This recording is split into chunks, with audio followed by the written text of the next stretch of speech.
President Chow, our bishop, our beloved bishop, for assuring us that God really loves each one of us and us as a whole unconditionally. And we will go back to our communities later on, after the program, not after the mass, okay? That we have a special place in the Catholic Diocese of Hong Kong. And I attest to that the Cardinal has a big heart to embrace all of us. So thank you. And of course, together with all the priests that are around here and Deacon Thomas. Hello, ito guys, ang mga pagkain namin. Oh, ang sarap-sarap. Halina po kayo. Ayan po si Ate Rosie, Ate Jane, at mga Legion of Mary. Ayan, ang daming tao. Ang sarap ng kain nila. Diba? Judith, my sisters. May kamay ko, wala akong ano. Ay, ito pala may fish. Ay, ayun. Fish ba yan? Chicken? Ay, come, di ka kumain. At syempre, eto ako. Po, Tanang hapon din po. bihira po ang kabahan kapag ako'y nagbibigay ng mga speech and messages. Pero ngayon, parang kinakabahan ako.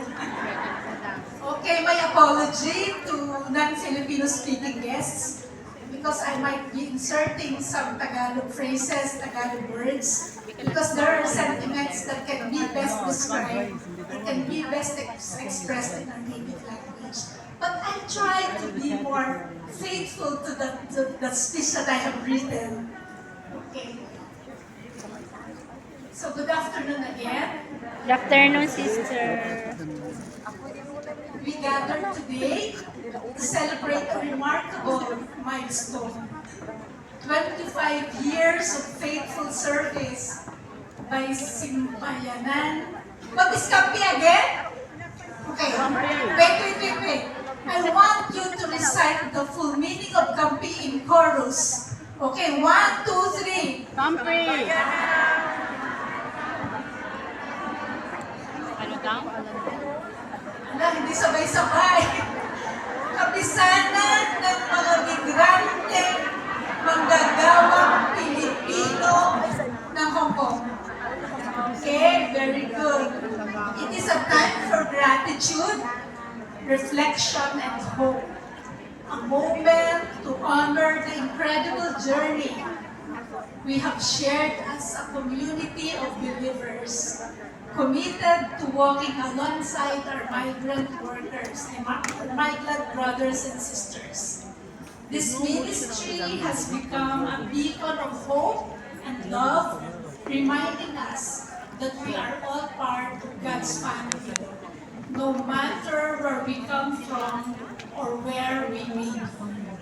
So as we reflect on these 25 years, medyo matagal-tagal na, batang-madre pa po ako nung magsimula kayo. We turn to the Holy Scriptures, to the Bible, for inspiration, looking to the lives of the biblical prophets, whose journeys mirror the struggles, hopes, and faith of migrant workers. In their stories na matutunghayan natin ngayong hapon, we find deep connections with the migrant experience. Ano-ano ba yung mga karanasan ninyo na may kaugnayan sa ating mga problema? First, the story of displacement. Second, hardship, courage, and unwavering trust in God. So, meron po akong babanggitin dito ng mga 5 ilobeta lang kasi pag binanggit ko po lahat, hanggang gabi na tayo dito, hindi tayo matatapos sa dami. Anyway, i-present nyo naman dito, pero 5 lang po yung aking bibigyan ng sample. So, let me begin with the prophet Isaiah. Sino mga Isaiah? Ayun, nandun ang mga taga-Isaiah. Isaiah was called to speak to the people of Israel during a time of great moral decline. His mission was not easy. Katulad din siguro ng mission ninyo, hindi madali. He had to deliver messages of judgment and warning to a people who have turned their backs on God. Ang naging mensahe ni Isaiah ay mangaral dun sa mga taong tumalikod na sa Diyos. Tinalikuran na nila sa Diyos. At napakahirap po noon. Imagine how lonely that must have felt, knowing that the people did not want to hear what God was saying through him. Yet Isaiah obeyed God, despite the hardships.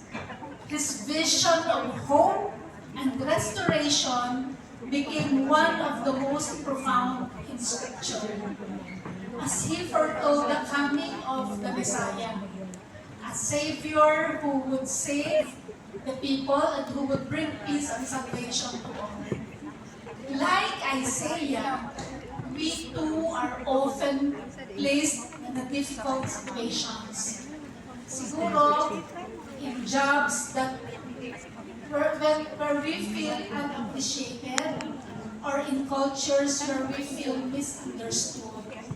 So alam ko po, damanin niyo ito kapag sa hirap ng trabaho ginagawa, sa dinami-dami ng ginagawa, pero wala namang nag-appreciate. Sarili niyo na din lang ang mag-appreciate sa inyo. Yung hindi mo lang nakikita yung magandang ginawa.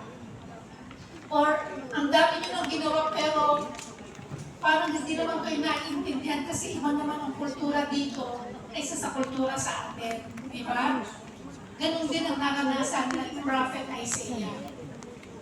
But remember that like Isaiah, our purpose is greater than our struggle. God, Kinakabahan ako. I'm proud. So, thank you so much. Thank you po sa introduction, Sis Ellen. And good afternoon to all of you. And congratulations po to the company. Siblings, an underboard nursing graduate from Fatima College, embarking on another job as an OFW here in Hong Kong. She worked in the Middle East for 3 years. She has been here in Hong Kong since 2011. An active member of the choir group at St. Francis English-speaking community, and currently a member of the Community Council. Her favorite quote, walk by faith, not by sight. Ladies and gentlemen, let's welcome our second host, Miss Bernadette P. Mendoza. Hello, good afternoon po sa inyong lahat. At alam ko, hindi lang ako ang kinakabahan, pati po kayo. Kaya damay-damay na to. Maraming salamat po sa pag-welcome and napaka-blessed and grateful dahil napasama ako dito sa anniversary, 25th anniversary ng Panginoon. And it is a true blessing to be here with all of you today. I want to extend my heart of gratitude for your presence as we gather in faith and community. Today, we come together not just as individuals, but as collective family, united by our shared beliefs and value. Our faith is a guiding light in our lives, as strength, hope, and a sense of purpose. It reminds of the importance of love, compassion, and understanding. Thank you so much.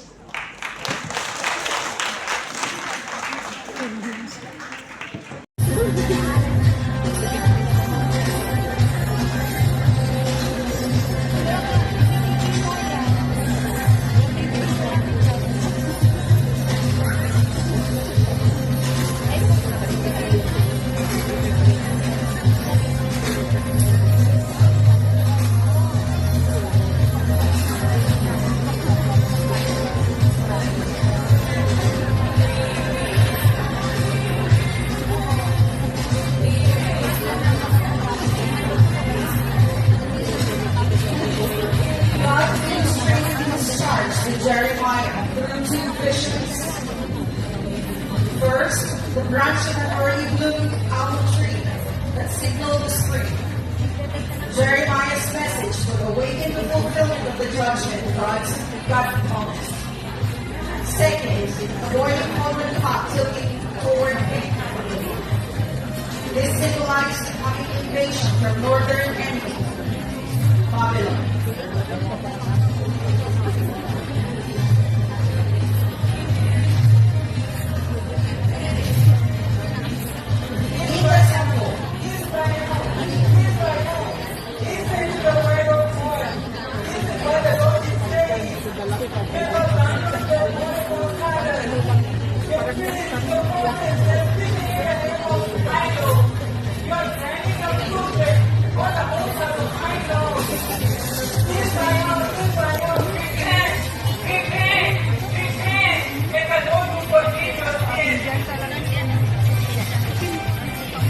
Judah's king ignored Jeremiah's messages from God.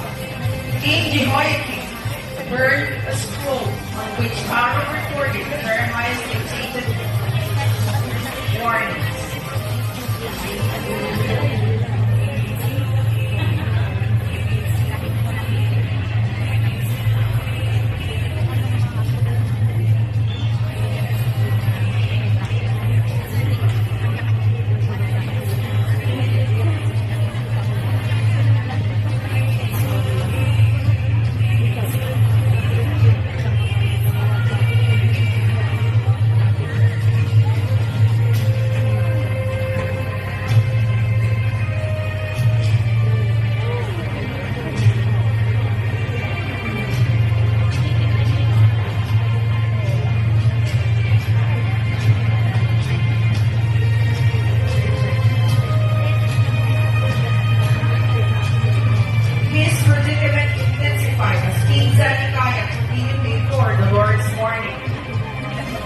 Jeremiah was beaten and thrown into prison as ordered by the high priest Pashur.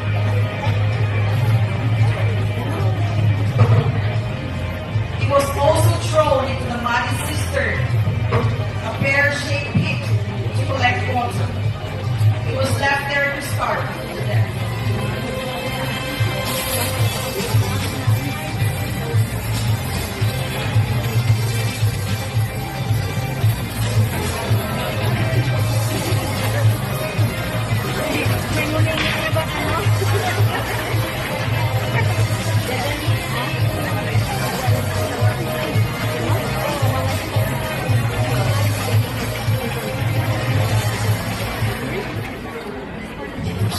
But God showed mercy when Cushite man named Ebed-Melech rescued him with a rope and provided a route to cushion Jeremiah's arm while he was pulled out from the muddy pit, fulfilling God's promise to walk with him and to rescue him.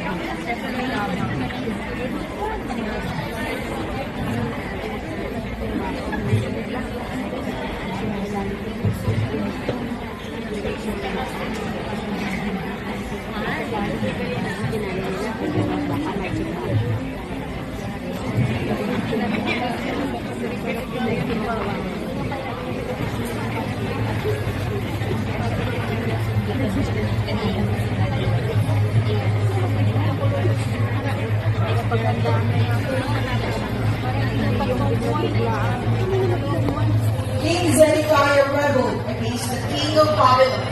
So in the 9th year of his reign, King Nebuchadnezzar laid a siege to Jerusalem.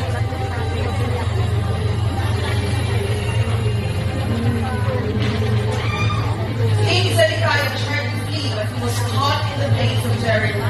He was brought to Riblah, where King Nebuchadnezzar was the sentence of him. He ordered to kill his 2 sons in front of him and took out his 1 son, chained him and took him to Babylon. He was imprisoned there until his death. Nebuzaradan, commander of the bodyguard, set fire to Jerusalem and took the people into exile.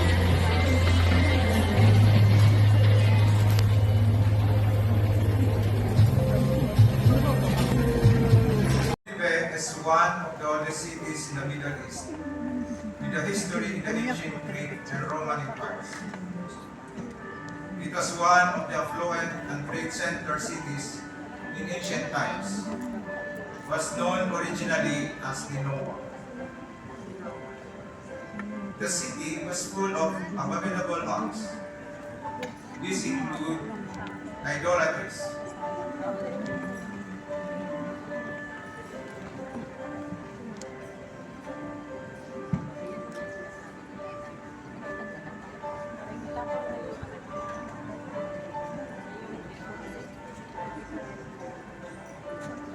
violence, inhuman treatment, injustices.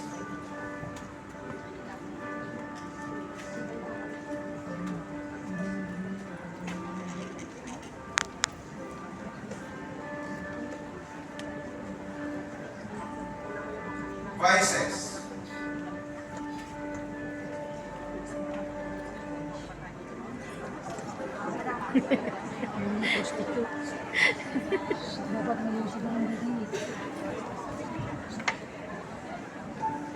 and every evil that no one could imagine. Thus, God sent Prophet Nahum to deliver this message to the entire city. The destruction of the city of Nineveh and the complete overthrow of the Assyrian Empire will come upon you if you will not stop all of these evil acts, oppression, injustices, vices, idolatries. Return to God and follow His commandments. God was angry with the Ninevites because of all these abominations, evil acts, and their sins of the people of God, Judah and Israel. Thus, God's words towards Nineveh is that, I am against you. I will burn up your chariots in smoke, and the sword will devour your young lions. I will leave you no prey on the earth. The voices of your messenger will no longer be heard.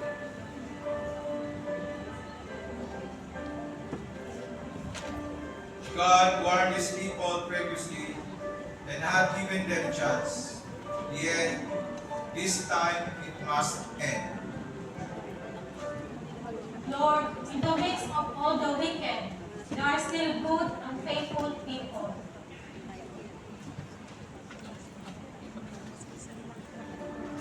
God challenged Nahum and asked him, Nahum, if you can find 50 good men and women in Nineveh, then I shall spare the entire empire.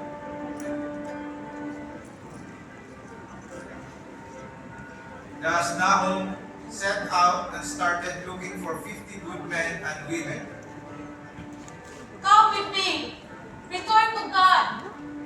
For anyone who believes themselves before and humble themselves before God, He promised to provide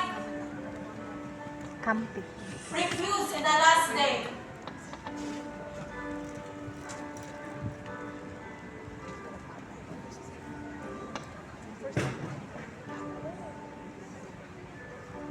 But no matter how hard he tried to look for 50 good men and women in Nineveh, he could not find.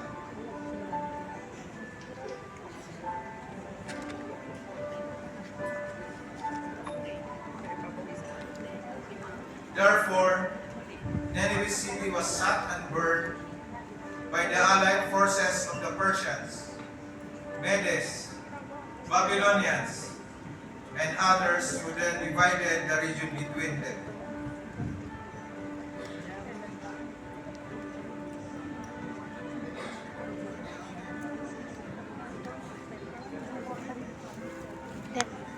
Ilang minutes? 7 lang daw. Ano na, magpa 5 minutes. 5 minutes.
Therefore, Nineveh city was sacked and burned.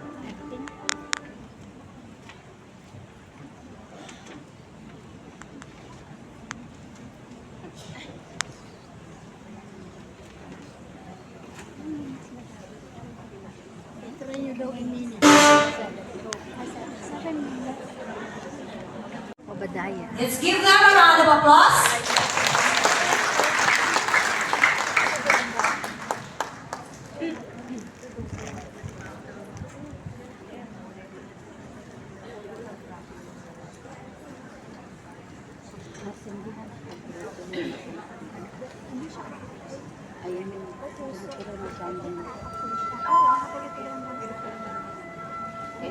Prophet Obadiah is an Old Testament prophet. He talks to the Edomites from the line of Esau, also known as Edom. Esau is the twin brother of Jacob, new name Israel.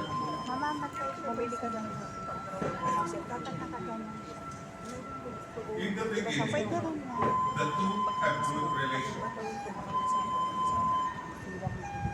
But because of birthright and blessing issues, the two had conflict.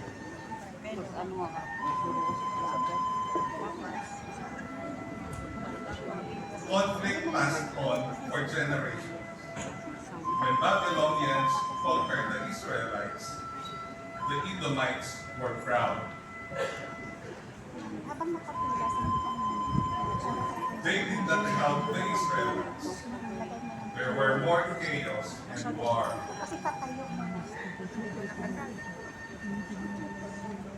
These conflicts are like our modern time situation.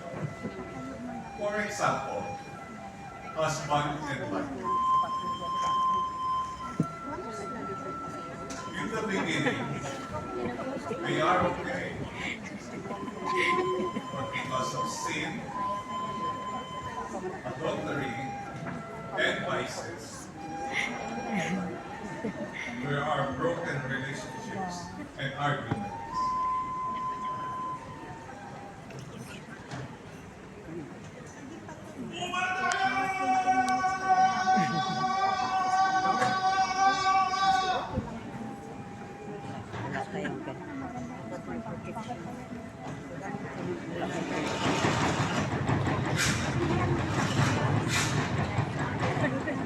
Amatis tayo.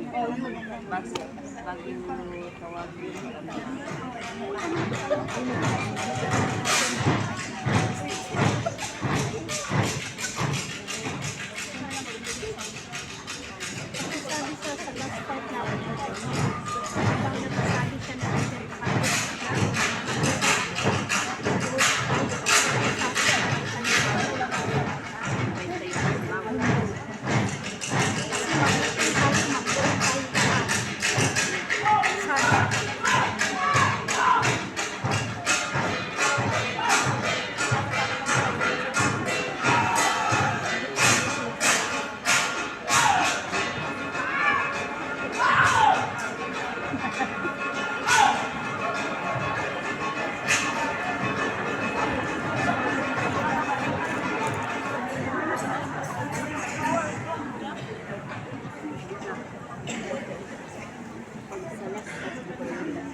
Kasi tayo dapat sa God did not want chaos, war, and conflict. God wants love, peace, humility, and praise.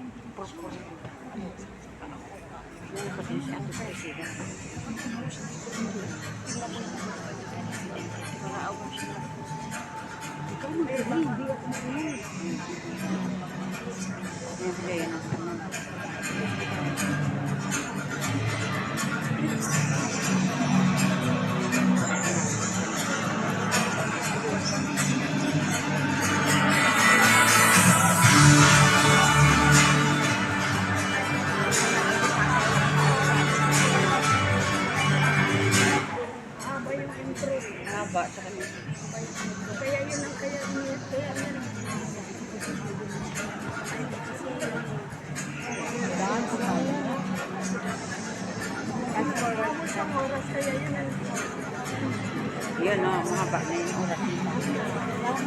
Lampas tayo. Kaya kung walang hindi mayutang sa tulog nila sa'yo, kung walang tingkulong sa'yo, masyado sa saglit lang. Oo, sabi. Pwede din sila kasi antayin mo.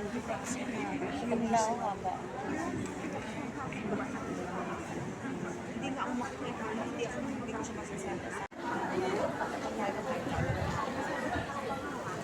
Tayo yata ang pinaka-sirable.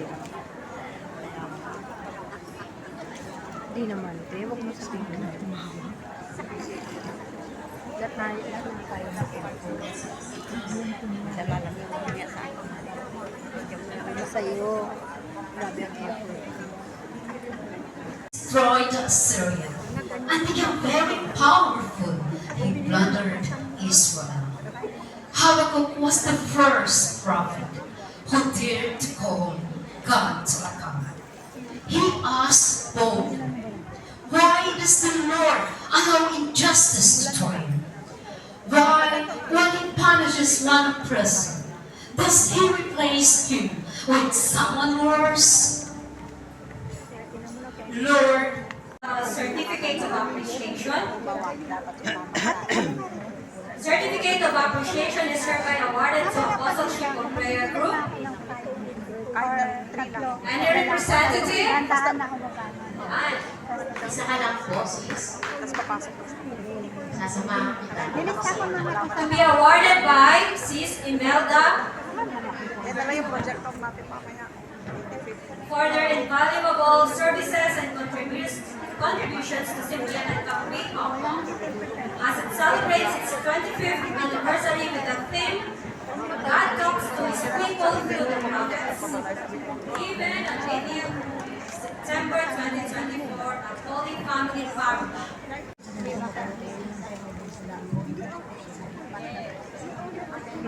Prophet Hosea demonstrated God's great good, love, His might, His unfaithful one. Let's give them a round of applause. St. Joseph, the worker community.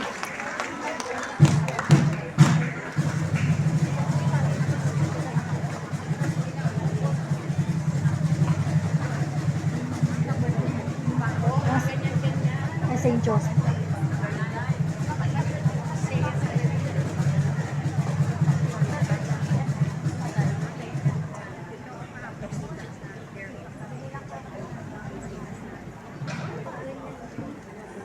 In the book of Hosea, we read the story of the prophet of God, the word of the Lord that came to Hosea, son of Mary, during the reigns of Uzziah, Jotham, Ahaz, Hezekiah, king of Judah, and during the reign of Jeroboam, son of Jehoash, king of Israel. Hosea, Hosea, go, take yourself an adulterous wife and children of a faithfulness, because the land is guilty of the vilest adultery and departed from the Lord. Call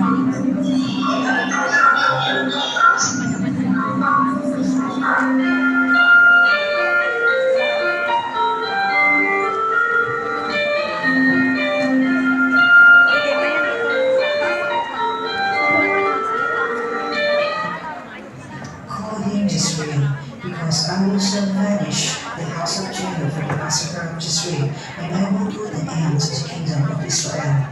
Call her Ruhama, for I will no longer But God is a God of mercy and forgiveness. If we listen to Him, He will restore and bless us.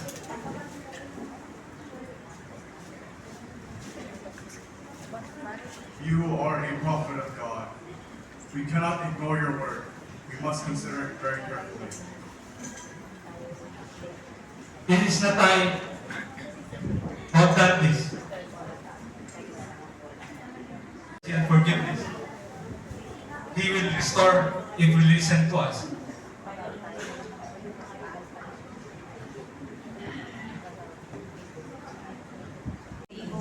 These counter affairs negatively affect personal or social lives of individuals or the well-being of communities. Philippines was an oppressed colony of Spain for hundreds of years. This resulted in a culture of nepotism and corruption. The political leaders doing evil things, graft, bribery, fraud, vote buying, lack of transparency, lack of sufficient enforcement of laws, government policies, and consistent lack of support for human rights. On this new era, Micah spells out the disobedience of God's people and the certain judgment of the Lord which he thorough but will never give forever, under the leadership of God's chosen people. Hear all you people. Listen to earth and all that is in it. Let the Lord God be a witness against you. The Lord from his holy temple. For behold, the Lord is coming out of his place. He will come down and tread on the high places of the earth. The mountains will melt under him, and the valley will sleep. Sabi niya, yan yung mag-present. Ito mo okay naman. The story of Jonah in the Bible. The story of Jonah in the Bible is a story of a Hebrew prophet who was sent by God to prophesy the destruction of Nineveh, but attempts to escape his divine mission. The story teaches valuable lessons about faith, obedience, repentance, and God's mercy. Jonah's initial disobedience and attempt to flee from God's command leads to eventual submission to fulfill his mission. Long time ago, God has a job for Jonah. He tells Jonah, Jonah, go to the city of Nineveh and say this. In Nineveh? You want me to go to those bad people? No, God, I won't go there. The people there are bad and wicked. They hurt each other. They rob each other and they even kill each other. Just destroy the city. That is what those people deserve. Go, Jonah. Tell the people of Nineveh that I will destroy the city. Tell them I cannot stand to it they live. So Jonah did not go to Nineveh. Instead, he gets on a ship and goes away.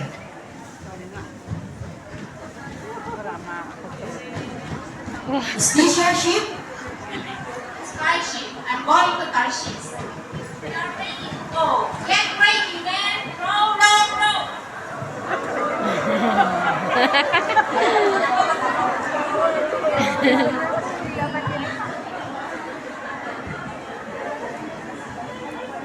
Suddenly, the men and the captain rocked back and forth. They jerk up and down. There is a bad storm. A wind begins to blow the ship. It blows harder and harder. The waves get bigger and bigger. The men on the ship are afraid as the waves come down over the ship. Hey, row, row, row. Steamer, steamer.